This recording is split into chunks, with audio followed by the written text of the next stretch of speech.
हरे कृष्णा। तो अभी हम भगवद गीता के 15वें अध्याय के अंतर्गत श्लोक संख्या 19 पर विचार करेंगे। यो मामेवं सम्मूढ़ो जानाति पुरुषोत्तमं स सर्वविद् भजति मां सर्वभावेन भारत। तो यहाँ पर भगवान कह रहे हैं यो माम एवं असम्मूढ़ो, जो व्यक्ति इस प्रकार से असम्मूढ़ हो जाता है, यानी समूह से रहित हो जाता है, तो जानाति पुरुषोत्तमम, मुझे पुरुषोत्तम जान लेता है। स सर्वविद, वो सब कुछ जान लेता है। भजति माम सर्वभावेन, तो वो सब प्रकार के भावों से मेरा भजन करता है। हम अब सुनेंगे प्रभुपाद तात्पर्य में क्या लिखते हैं। श्रील प्रभुपाद की जय। जीव तथा भगवान की स्वाभाविक स्थिति के विषय में अनेक दार्शनिक ऊहापोह करते हैं। इस श्लोक में भगवान स्पष्ट बताते हैं कि जो भगवान श्री कृष्ण को परम पुरुष के रूप में जानता है वो सारी वस्तुओं का ज्ञाता है। अपूर्ण ज्ञाता परम सत्य के विषय में केवल चिंतन करता जाता है, जबकि पूर्ण ज्ञाता समय का अपव्यय किए बिना सीधे कृष्ण भावनामृत में लग जाता है, अर्थात भगवान की भक्ति करने लगता है। संपूर्ण भगवद गीता में पग पग पर इस तथ्य पर बल दिया गया है। फिर भी भगवद गीता के ऐसे अनेक कट्टर भाष्यकार हैं जो परमेश्वर तथा जीव को एक ही मानते हैं। वैदिक ज्ञान श्रुति कहलाता है, जिसका अर्थ है श्रवण करके सीखना।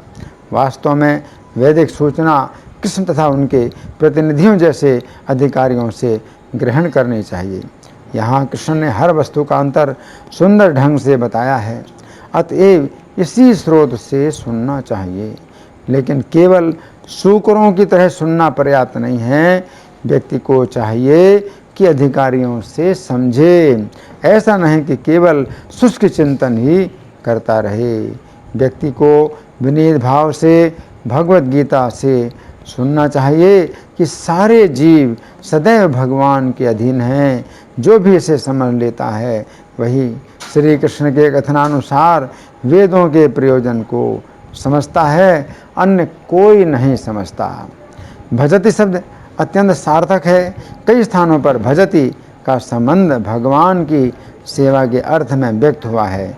यदि कोई व्यक्ति पूर्ण कृष्ण भावनामृत में रत है, अर्थात भगवान की भक्ति करता है, तो ये समझना चाहिए कि उसने सारा वैदिक ज्ञान समझ लिया है। वैष्णव परंपरा में ये कहा जाता है, यदि कोई कृष्ण भक्ति में लगा रहता है तो उसे भगवान को जानने के लिए किसी अन्य आध्यात्मिक विधि की आवश्यकता नहीं रहती। भगवान की भक्ति करने के कारण वो पहले से ही लक्ष्य तक पहुंचा रहता है। वो ज्ञान की समस्त प्रारंभिक विधियों को पार कर चुका होता है। लेकिन यदि कोई लाखों जन्मों तक चिंतन करने पर भी इस लक्ष्य पर नहीं पहुंच पाता कि श्री कृष्ण ही भगवान हैं और उनकी ही शरण ग्रहण करनी चाहिए, तो उसका अनेक जन्मों का चिंतन व्यर्थ जाता है। तो यहाँ प्रभुपाद का तात्पर्य समाप्त हुआ। अब हम सुनेंगे श्री भगवान ने कहा में कैसी व्याख्या हुई है। श्लोक संख्या 15 में श्री कृष्ण ने बताया था कि वे ही वेदों को जानने वाले हैं। फिर श्लोक संख्या 16 में उन्होंने वेदों का पहला बिंदु ये बताया कि जीवात्माओं में दो प्रकार के जीवात्मा हैं, क्षर तथा अक्षर। क्षर वे हैं जो मायाबद्ध हैं तथा अक्षर वे हैं जो श्री कृष्ण के शुद्ध भक्त हैं। फिर श्लोक संख्या 17 तथा 18 में उन्होंने वेदों का दूसरा बिंदु ये बताया कि श्री कृष्ण ही ऐसे एकमात्र पुरुष हैं जो सभी पुरुषों में उत्तम हैं, क्योंकि वे ही क्षर तथा अक्षर सभी जीवात्माओं का पालन करते हैं। श्री कृष्ण की इन बातों को सुनकर अर्जुन के मन में इस प्रकार की जिज्ञासा उत्पन्न हुई, श्री कृष्ण ने मुझे वेदों के जो दो बिंदु बताए हैं, तो क्या इन्हीं दो बिंदुओं में वेदों का संपूर्ण सार तत्व छिपा हुआ है? अंतर्यामी होने के कारण श्री कृष्ण अर्जुन के मन की जिज्ञासा को समझ गए। अतः उन्होंने इस श्लोक में बताया है कि हाँ, यही वेदों का सार तत्व है, क्योंकि जो व्यक्ति श्री कृष्ण को इस प्रकार पुरुषोत्तम समझ लेता है, उस समय वो सभी प्रकार से श्री कृष्ण की ही सेवा करता है। इस श्लोक में श्री कृष्ण की दो अत्यंत महत्वपूर्ण शिक्षाएं हैं जिनकी हम क्रम पूर्वक चर्चा करेंगे। अब पहली अत्यंत महत्वपूर्ण शिक्षा, इस श्लोक की प्रथम पंक्ति के शब्द हैं, यह माम एवं असम्मूढ़ा जानाति पुरुष उत्तमम। अर्थात जो व्यक्ति इस प्रकार असम्मूढ़ होकर मुझे पुरुषोत्तम जान लेता है। तो यहाँ पर श्री कृष्ण ऐसे व्यक्ति के लिए असम्मूढ़ शब्द का प्रयोग कर रहे हैं जो श्री कृष्ण को पुरुषोत्तम समझता है। असम्मूढ़ शब्द सम्मूढ़ शब्द के पूर्व आ प्रत्यय लगाने से बनता है। अब हम सम्मूढ़ शब्द पर विचार करेंगे। सम्मूढ़ शब्द मूढ़ शब्द के पूर्व सम प्रत्यय लगाने से बनता है। अब हम मूढ़ शब्द पर विचार करेंगे। मूढ़ शब्द का अर्थ है मूर्ख, फिर इसके पूर्व सम प्रत्यय लगाने से जो सम्मूढ़ शब्द बनता है उसका अर्थ हुआ सम्यक रूप से मूर्ख बना हुआ, अर्थात अच्छी प्रकार से मूर्ख बना हुआ। फिर सम्मूढ़ शब्द के पूर्व आ प्रत्यय लगाने से जो असम्मूढ़ शब्द बनता है उसका अर्थ हुआ ऐसा व्यक्ति जो अच्छी प्रकार से मूर्ख नहीं बनाया गया है। ये बात समझने की है कि जो व्यक्ति अपने आप को धोखे में रखना चाहता है उसे श्री कृष्ण अपनी माया के द्वारा धोखे में डालते हैं। जो व्यक्ति सोचता है कि यदि उसे ईश्वर के विषय में ऐसी जानकारी प्राप्त होगी कि कोई ऐसा ईश्वर है जो एक व्यक्ति है जिसकी आज्ञा के अनुसार मुझे चलना चाहिए, तो उसे उस ईश्वर की आज्ञा से बंधना पड़ेगा। अतः यही अच्छा होगा कि उसे इस बात का कोई पता ना चले कि कोई ऐसा व्यक्तिगत ईश्वर है जिसके साथ उसका व्यक्तिगत संबंध है।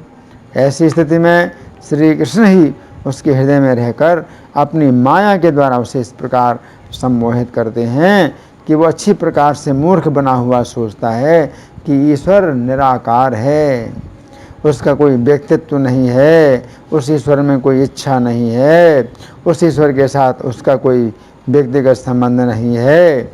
इस प्रकार वो सोचता है कि वो स्वयं अपने आप में एक ईश्वर है तथा उसे स्वयं के ही द्वारा स्वयं के विषय में निर्णय लेना है। इस प्रकार वो स्वयं के ही द्वारा अच्छी प्रकार से मूर्ख बनता है, अर्थात सम्मूढ़ बनता है। तो यहाँ पर श्री कृष्ण कह रहे हैं कि जो व्यक्ति असम्मूढ़ है वो श्री कृष्ण को पुरुषोत्तम समझ लेता है। पुरुषोत्तम का अर्थ है ऐसा व्यक्ति जो अपने गुणों के द्वारा सभी को अपनी सेवा के प्रति आकर्षित करता है। श्री कृष्ण के गुण ऐसे हैं कि जो लोग आत्माराम हैं अर्थात जीवन मुक्त हो चुके हैं वे भी श्री कृष्ण की सेवा करने के लिए आकर्षित होते हैं। तो यहाँ पर श्री कृष्ण कह रहे हैं कि जो व्यक्ति इसी प्रकार से मूर्ख नहीं बना हुआ है वो श्री कृष्ण को पुरुषोत्तम जानता है। गीता 8:1 में अर्जुन ने श्री कृष्ण के लिए पुरुषोत्तम शब्द का प्रयोग करते हुए प्रश्न पूछा कि हे पुरुषोत्तम, वो ब्रह्म क्या है, अध्यात्म क्या है तथा कर्म क्या है। उक्त श्लोक के तात्पर्य में श्रील प्रभुपाद लिखते हैं, अर्जुन ने परमेश्वर को पुरुषोत्तम या परम पुरुष कहकर संबोधित किया, जिसका अर्थ ये होता है कि ये सारे प्रश्न अपने एक मित्र से नहीं अपितु परम पुरुष से उन्हें परम प्रमाण मानकर पूछ रहे थे जो निश्चित उत्तर दे सकते थे। इति उक्त श्लोक में श्रील बलदेव विद्याभूषण की टीका इस प्रकार है। यहाँ पर श्री कृष्ण मानो अर्जुन से प्रश्न कर रहे हैं कि हे अर्जुन, मैं तथा तुम समान हैं, तो तुम मुझसे ये सभी प्रश्न क्यों कर रहे हो। तो अर्जुन उत्तर देते हैं कि हे पुरुषोत्तम, हे परम पुरुष, आपको सब कुछ पता है जबकि मेरा ज्ञान सीमित है। इति गीता 10:15 में अर्जुन ने श्री कृष्ण के लिए पुरुषोत्तम शब्द का प्रयोग करते हुए ये कहा कि हे पुरुषोत्तम, आप स्वयं ही अपने द्वारा अपने आप को जानते हैं। ये बात उसी प्रकार की है जिस प्रकार श्री कृष्ण ने गीता 15:15 में कही है कि वे ही वेदों को जानने वाले हैं। वेदों को जानने का अर्थ है श्री कृष्ण को जानना क्योंकि वेदों में एकमात्र श्री कृष्ण का ही वर्णन किया गया है।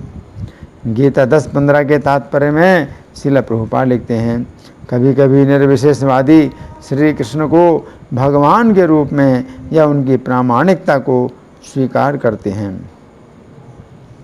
परंतु अनेक मुक्त पुरुष श्री कृष्ण को पुरुषोत्तम रूप में नहीं समझ पाते हैं। इसलिए अर्जुन उन्हें पुरुषोत्तम कहकर संबोधित कर रहे हैं। इति गीता 11:3 में अर्जुन श्री कृष्ण के लिए पुरुषोत्तम शब्द का प्रयोग करते हुए कहते हैं कि हे पुरुषोत्तम, मैं आपके विश्वरूप का दर्शन करना चाहता हूँ। तो यहाँ पर अर्जुन कहना चाहते हैं कि हे श्री कृष्ण, आप पुरुषोत्तम अर्थात सभी पुरुषों में उत्तम हैं, परंतु आसुरी स्वभाव के लोग आपको पुरुषों में उत्तम तभी समझ पाएंगे जिस समय आप अपना उग्र रूप दिखाएंगे, तभी वे आपकी महानता को समझेंगे। आपकी कोमलता से वे प्रभावित न होकर आपकी कठोरता से ही प्रभावित होंगे। अब दूसरी अत्यंत महत्वपूर्ण शिक्षा। इस श्लोक की दूसरी पंक्ति के शब्द हैं, सह सर्वविद भजति माम सर्वभावेन भारत, अर्थात वो सब कुछ जानने वाला है तथा वो सभी प्रकार से मेरा भजन करता है। तो यहाँ पर श्री कृष्ण कह रहे हैं कि जो व्यक्ति श्री कृष्ण को पुरुषोत्तम जानता है वो सब कुछ जानता है। इसका अर्थ है कि श्री कृष्ण को पुरुषोत्तम समझना ही सर्वश्रेष्ठ जानकारी है। इस श्लोक के तात्पर्य में श्रील प्रभुपाद लिखते हैं, जीव तथा भगवान की स्थिति के विषय में अनेक दार्शनिक ऊहापोह करते हैं। इस श्लोक में भगवान स्पष्ट बताते हैं कि जो भगवान श्री कृष्ण को परम पुरुष के रूप में जानता है वो सारी वस्तुओं का ज्ञाता है। अपूर्ण ज्ञाता परम सत्य के विषय में केवल चिंतन ही करता रहता है, जबकि पूर्ण ज्ञाता समय का अपव्यय किए बिना सीधे कृष्ण भावनामृत में लग जाता है, अर्थात भगवान की भक्ति करने लगता है। संपूर्ण भगवत गीता में पग पग पर इस तथ्य पर बल दिया गया है। फिर भी भगवत गीता के ऐसे अनेक कट्टर भाष्यकार हैं जो परमेश्वर और जीव को एक ही मानते हैं। इति तो यहाँ पर श्री कृष्ण कह रहे हैं कि जो व्यक्ति श्री कृष्ण को पुरुषोत्तम जानता है वो सब कुछ जानता है। यहाँ पर सब कुछ जानने का अर्थ है कि जितनी बात जानने के योग्य थी वो हमने जान ली।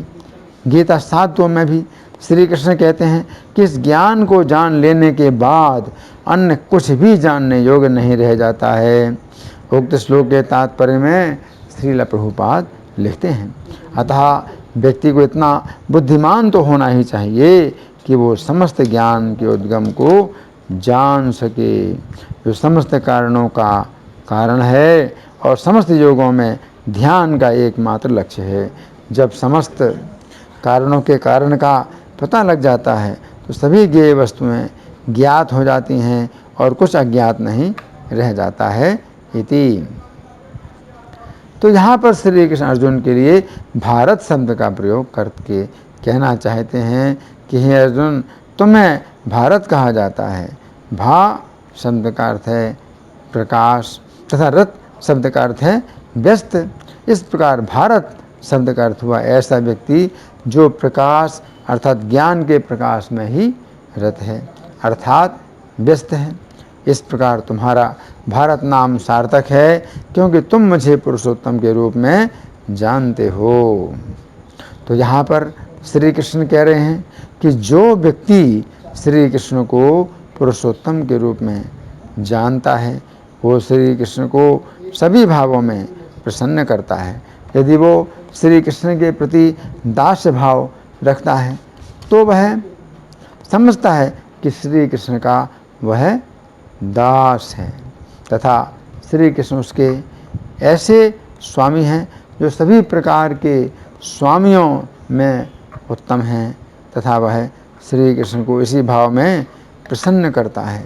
यदि वो श्री कृष्ण के प्रति सखा भाव रखता है तो वो समझता है कि श्री कृष्ण उसके ऐसे मित्र हैं जो सभी प्रकार के मित्रों में उत्तम हैं तथा वो उसी भाव में श्री कृष्ण को प्रसन्न करता है। यदि वो श्री कृष्ण के प्रति वात्सल्य भाव रखता है तो वो समझता है कि श्री कृष्ण उनके ऐसे पुत्र हैं जो सभी प्रकार के पुत्रों में उत्तम हैं, तथा वह उसी भाव में श्री कृष्ण को प्रसन्न करता है। भागवत 7:15-76 में कहा गया है कि श्री कृष्ण पांडवों के शुभ चिंतक, मित्र, ममेरे भाई, प्रिय, सुहृद, उपदेशक तथा स्वामी हैं। इसका अर्थ है कि पांडव लोग श्री कृष्ण को उपरोक्त सभी भावों में सर्वोत्तम समझते हैं तथा उन्हें प्रसन्न करते हैं। इस श्लोक के बंगाली पद्यानुवाद में श्रील प्रभुपाद लिखते हैं, ये मोरे बोझिले श्रेष्ठ से पुरुषोत्तम, सकल संदेह छाड़ी हईल उत्तम, से जानिल सर्ववेद निर्मल हृदय, हे भारत सर्वभावी से मोरे भजय। यहाँ पर श्री कृष्ण अर्जुन से कह रहे हैं, हे भारत सर्वभावे से मोरे भजय, अर्थात हे अर्जुन, जो लोग मुझे पुरुषोत्तम जानते हैं वे सभी भावों में मुझे प्रसन्न करते हैं तथा मेरी शरण लेते हैं, अतः तुम मेरी शरण लो। तो इस श्लोक में भगवान ने क्या कहा है कि जो व्यक्ति इस प्रकार जानता है श्री कृष्ण को, जो इस प्रकार जानता है, जो माम एवं असम्मूढ़ हो, तो वो सम्मोहित नहीं है, जो सम्मोहित हैं तो वो श्री कृष्ण को पुरुषोत्तम नहीं जानते, लेकिन जो सम्मोहित नहीं हैं तो वे श्री कृष्ण को पुरुषोत्तम जानते हैं। तो श्री कृष्ण को पुरुषोत्तम जानना ही केवल समझने वाली बात है कि श्री कृष्ण पुरुषोत्तम हैं।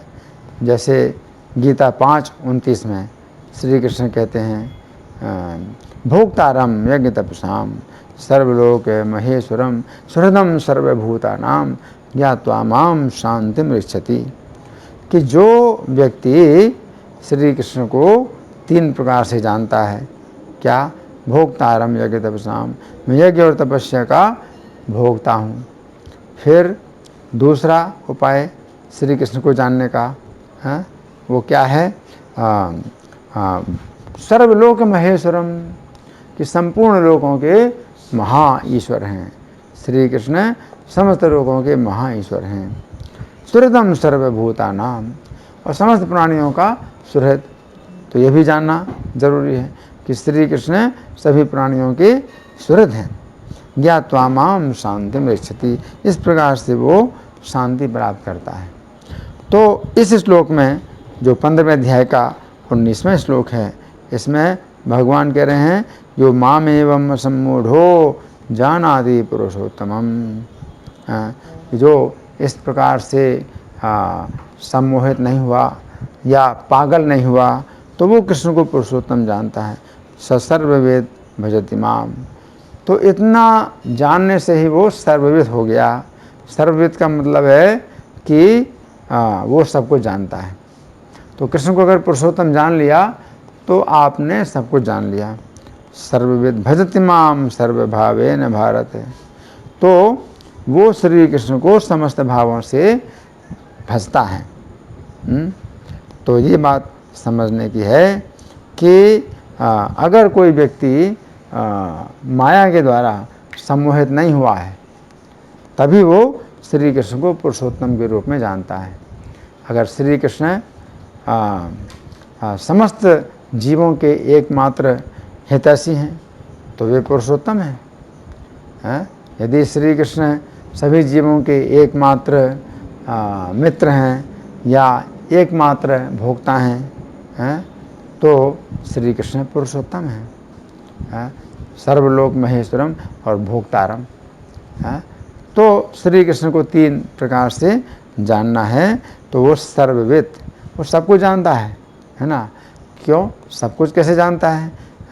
क्या वो गणित जान लेगा अपने आप, या हिंदी साहित्य जान लेगा क्या? नहीं। यहाँ पर भगवान कहते हैं सर्वविद, इसका मतलब यह है कि वो सब कुछ जान गया। यद्यपि वो भौतिक शिक्षा में बहुत पीछे है, लेकिन तो भी श्री कृष्ण को अगर वो जान लिया, उसने जान लिया, तो उसने सब कुछ जान लिया जो मनुष्य जीवन में आवश्यक है। और मनुष्य के जीवन के लिए ही आवश्यक है कि श्री कृष्ण परम पुरुषोत्तम है और हम उनकी शरण में। धन्यवाद। हरे कृष्णा।